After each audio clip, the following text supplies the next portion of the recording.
Hello and welcome to Annie G Studio.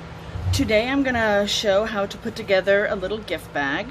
I used the Pink and Main gift bag die to cut it out, and you can see I cut out the little tag here and two of the little gift bags. And some of you who went to the San Diego Made Design Week may have gotten some of these in your little goodie bag. So this is my demo to you on how to put them together. The first thing you want to do, step one, is always to fold on the score lines. Especially if you fold it over, you can see where the score lines are. So we just want to fold those over. Very simple. Fold the flap one. Fold this one. And there's also a bit of a score in here. Some of them, they show up better than others, but you just kind of crease it a little bit. You don't want to go all the way down. You just want to get it so when you put it together, it has almost like a little gusset on it. So we'll do that to the other side.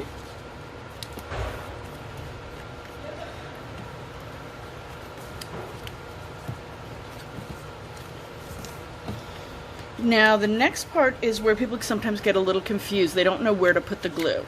So I always start with one edge at a time. You want to either have double-sided tape, or if you have a tape runner, if you're a crafter, or just any glue that dries clear.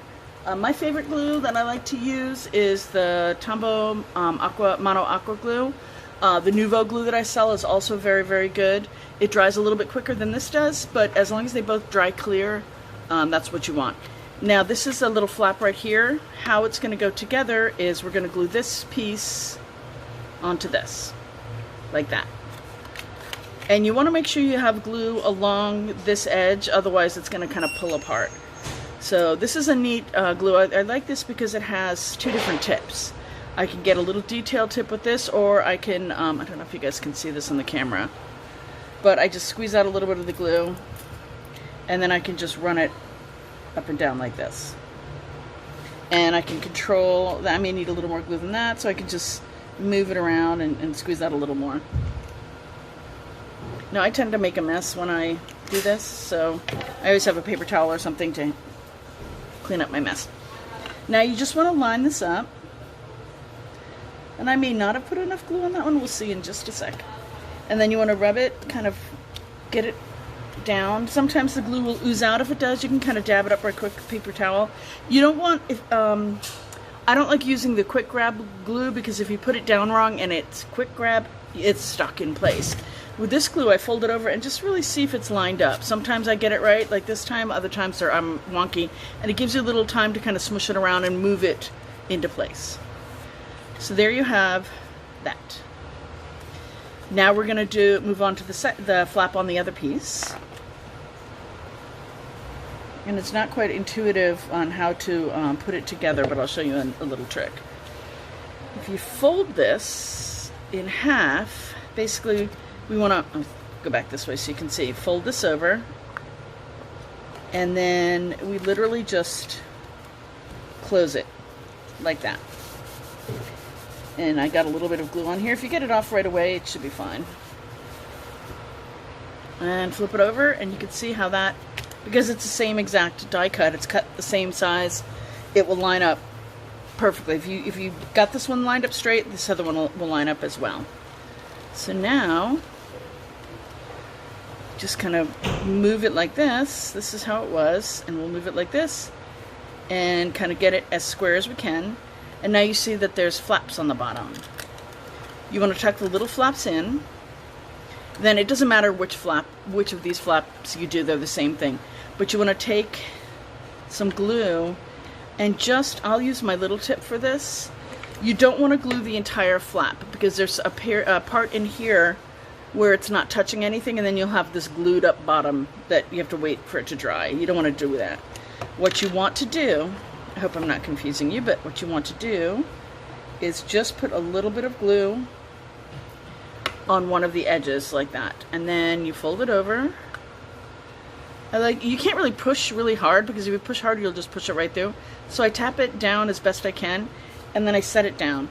And now here's the part, a lot of times my boxes look like that. It gives you a little bit of time to kind of maneuver it, make sure you have it nice and square.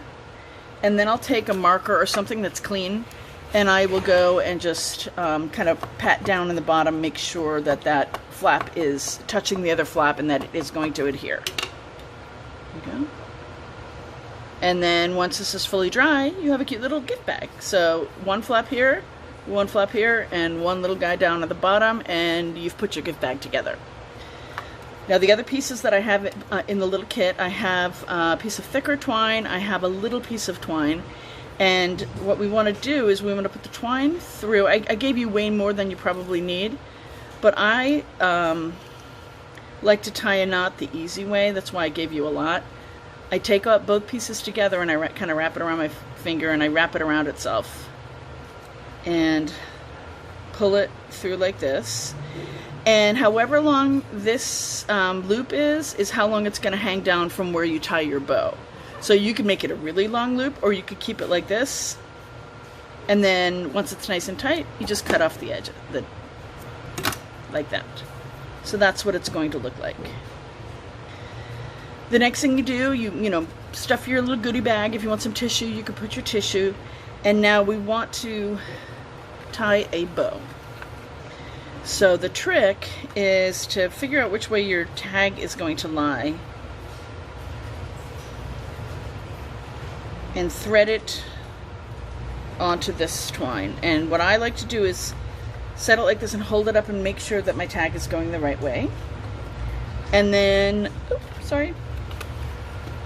You don't have to be coordinated to do this, just to let you know. Hold on, I'm almost done. Now all we do is decide where you want to put your bow. You could do it at the top, you could do it at the side, and the little tag's going to move around a little bit on you. That's okay. Let's get the bow first. So what I like to do is tie my little half knot, and then I am left-handed. I never really learned to do bows, but finally when my daughter was in kindergarten, I learned about the 2 bunny ears, and that seems to make the best bow. But otherwise, this is how you make a bow. Let me do this. You make a little ear here, and then I go from the back, come up from the back and put it through this way. And see how they're a little bit wonky? I will kind of maneuver them down so both of these little edges are facing down. There's probably a better way to do it, but this is the best way that I've been able to make bows.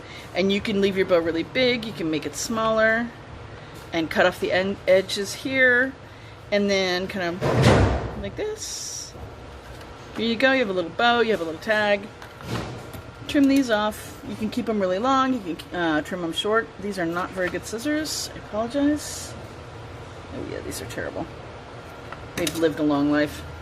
And then you just kind of maneuver your bow. It might even be easier to slide it on the side, that way it holds up the right way. If you don't like this kind of knot on this, then you can tie it any way you want. It's nice to have a loop instead of trying to thread this through this, and then it's way up tight next to your bow. Sometimes they rip. I like having this extra little loop here. And there you go. There you have your little gift bag. It's ready to give. If you have any questions, please contact me. My email is ann@anniegstudio.com. That's ANN at Annie, ANNIE, G Studio, STUDIO.com. And the Annie G Studio is one word. I'll also put a link down, or write my email and put a link to my website down below. If you like this little gift bag and you have a die cutting machine, I will put the link also to the gift bag. And this paper I'm using was one of the hot buy paper pads that I got at Michael's. I have some gorgeous paper on my website as well, but you can also just use what you have. You know, there's so many different ways to do this, and you can use plain paper and stamp it yourself. You could use thicker cardstock. This is a pretty decent. It's not really thick paper, but it's not super flimsy either, so it actually holds up pretty well. If your thing starts flipping over, sometimes I'll push this in and kind of arch the bottom up a little bit, and it tends to stay more stably. So, thank you very much. You can also make some comments below, and I do come back every once in a while and take a look at them. So I will look and see if someone couldn't get through to me on email. I will check the comments as well and try to get back to you. Thank you very much. Bye.